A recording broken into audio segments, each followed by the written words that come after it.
Good evening, Australia. Tonight, we open the floodgates, a can of worms of public opinion, and we discuss a burning issue, a topic that has divided the nation for over 100 years. A tradition, a celebration that's meant to bring people together. That's right, together. But some of us are feeling, dare I say it, disenfranchised. Shame, shame, shame. That's right, we have to bear the shame, the guilt, the embarrassment. How can we, as a nation, celebrate this very day? I'm shocked, I'm appalled that some of you, that's right, I'm talking to you out there watching me in TV land, are feeling left out, alone, ripped off, angry, and for some, even cheated out of something that once was your very own. That's right, it's that time of year again when Australians gather round and discuss changing the date. You've heard the arguments, you've seen the videos, you've even followed the hashtag change the date. The time has come, Australia, that's right, I'm talking to you, to make up your mind one way or the other. You know what I'm talking about? Valentine's Day, February 14.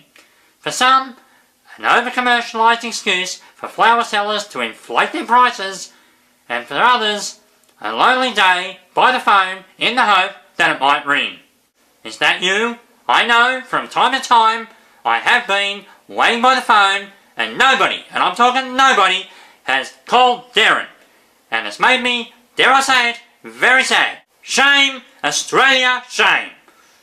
Valentine's Day, February 14. A day of love, a day of caring, a day of sharing, but also tarnished by, you guessed it, bloodshed, murder, chaos, and the list goes on. The St. Valentine's Day Massacre, 1929, in Chicago. Terrorist bombing, Lebanon, 2005. And all the way back to St. Valentine himself, murdered, sentenced to death by the Romans. That's right, the Romans.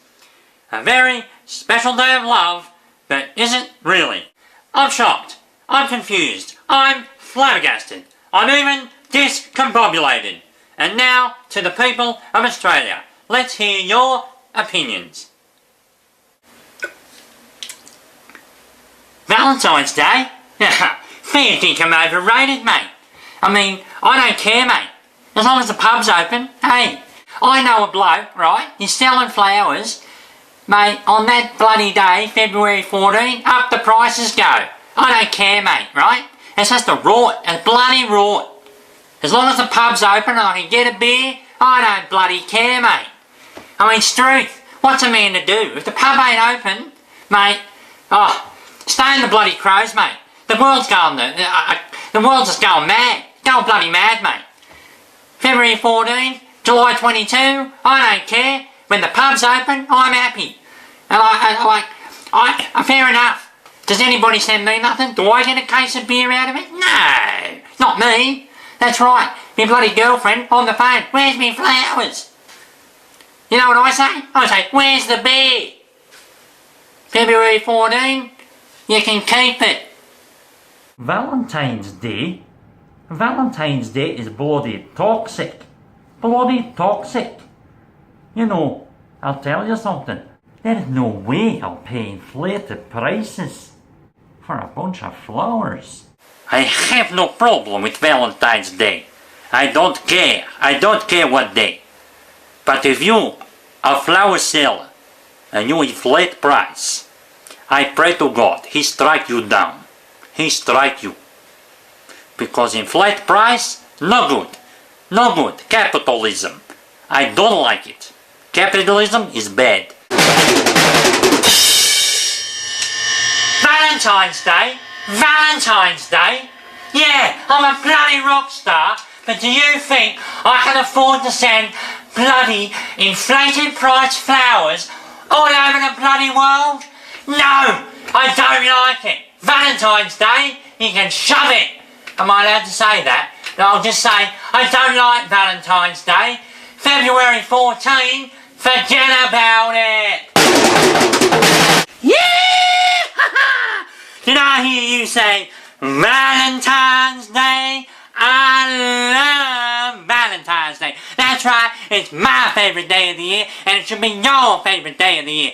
February 14! It's like every day is February 14 to me. I love Valentine's Day. Valentine's Day, Valentine's Day. I love Valentine's Day.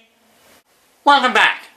The people have spoken, and now it's time for a very special Derryn's Lunch ballot to decide the future of Valentine's Day. And word just in, that's right, we've got a very special guest coming live from Canberra. It's the one, the only, the very special Pauline Handstand. Pauline. First of all, Derryn, I want to say how happy I am to be back on Derryn's Lunch. Now, I have to say to the Australian people, why do we have to change? I know it's been hard for a lot of us. I slaved over a boiling hot vat of cooking oil for many years while running a fish shop. And yes, I was alone, and I served fish and chips to all those romantic couples while I was alone, sweating, working hard as an Australian woman on her own for many years. But yet I survived. I'm tough. I'm one of the survivors. That's right, me, Pauline Handstand. And when I went into politics, I was all alone and I had no friends. And the Valentine's Day had come along and I sat in my office, and I admit I am human, Derryn. I'm human too. And I did brood a little. But I'm a woman who comes up with solutions, Derryn. Solutions. And I decided that one has to love oneself, and I sent myself flowers and chocolates every year on Valentine's Day. And I have a standing order with a flower seller, and yes, I know they inflate the prices. I know it's a big deal, and maybe we should have a royal commission into why prices are inflated for flowers on Valentine's Day. But that's another issue.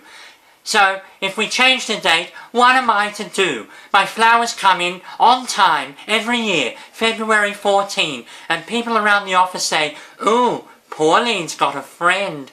Well, what's going to happen when February 14 means nothing?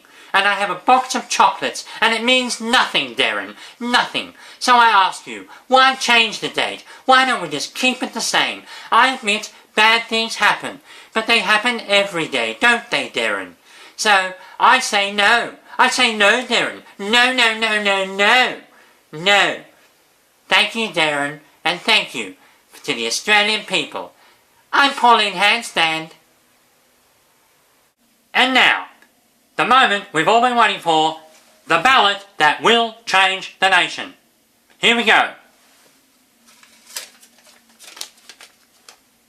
November.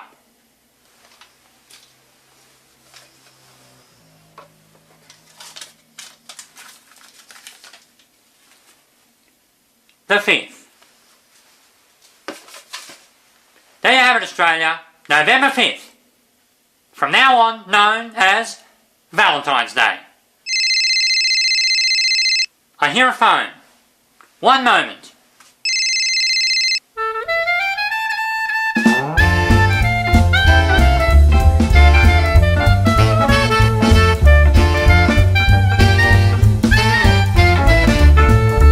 I apologise for the interruption, but it seems we've hit a snag. That's right, another problem about a date on the calendar. That's right.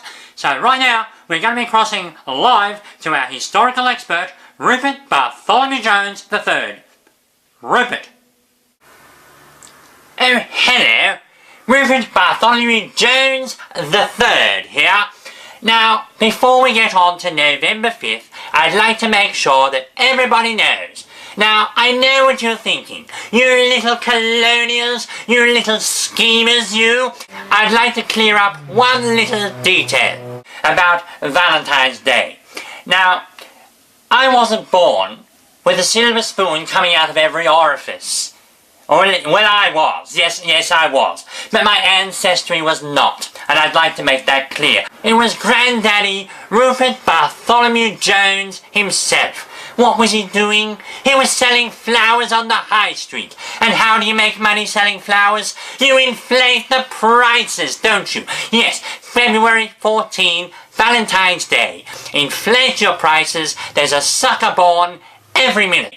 That is how the Jameses rose up. That's how I went to Oxford. That's how I went to Eton. I've been to both. I go all over the place. But that's not why I called. You're talking about November the 5th. Guy Fawkes Night. Who the hell is Guy Fawkes? Well, I'll tell you. Guy Fawkes was involved in the Gunpowder Plot, 1605.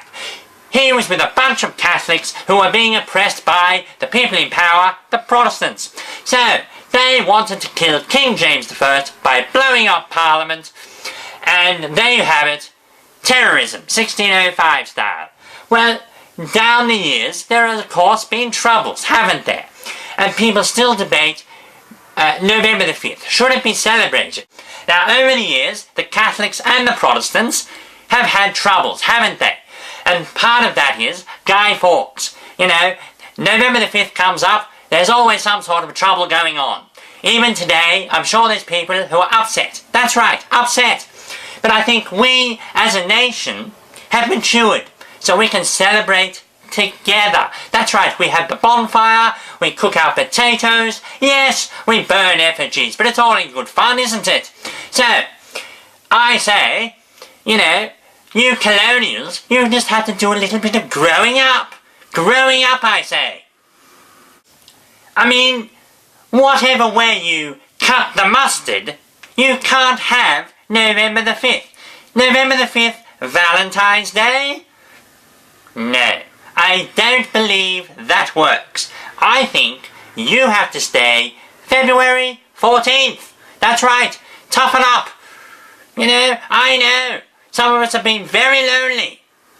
In fact, I know of somebody, I won't mention names, but they had a very sweet Valentine.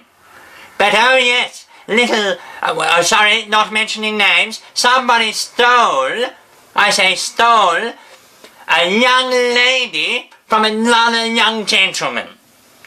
And he was very upset. Stolen away from him. And he bought the biggest box of chocolates. He did. It was I'm sorry, Derryn. Sorry, stiff upper lip and all. It was a very big box of chocolates. And I ate them myself. So February 14, it's a hard day for some. But we endure. We endure. I'd just like to say to all the ladies out there, from my educated position, if your man can only come up with a bunch of bloody flowers, he's not worth it, is he? I mean, let's face it, flowers, they're overrated, and we all know they inflate the prices. Surely he must know you better than a bunch of flowers. Surely you would like an interesting book, you know, or a night at the museum. Now, for me, you know, I don't mind a flower every once in a while, I'll admit it. But if you really want to get to me, if you really want to soothe my romantic vibe, you know, I would say I like a first edition book of, say, anything by Jane Eyre. Or is Jane Eyre the novel? I don't know. I didn't do literature, did I? I'm Rupert Bartholomew Jones III. Back to you, Derryn. There you have it, Australia. I'm Derryn Lunch. I tried. We had a ballot. It didn't work. And now, it seems, Valentine's Day will be held on February 14. That's life. I'm Derryn Lunch.